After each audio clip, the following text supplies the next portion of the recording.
Julie, মা তুই কই রে? আয় জুলি, এদিকে আয়। কি হয়েছে মা? বলছি আমার প্রেশারটা একটু মেপে দিবি? মনে হয় প্রেশারটা বাড়ছে রে। সরি মা, আমি না খুব গুরুত্বপূর্ণ একটা কাজে বিজি আছি। জারাকে বলি, আচ্ছা ঠিক আছে, একটু ডেকে দে। আমি ওকে পাঠাচ্ছি।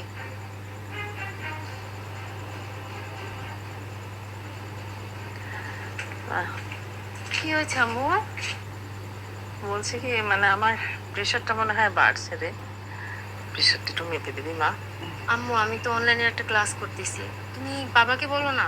আরে তোর বাবা অফিসের অনেক কাজ নিয়ে বাসায় এসছে, আমার মনে হয় না এখন ডাকলে আসবে। আচ্ছা ঠিক আছে, দরকার নেই, যা, আমি এইভাবেই থাকি। তুমি অভিমান কেন করতেছো? তোমার তো এই বাসায় আরো একটা মেয়ে আছে, ওর একটু বলো না তোমার সেবা যত্ন করে দিতে।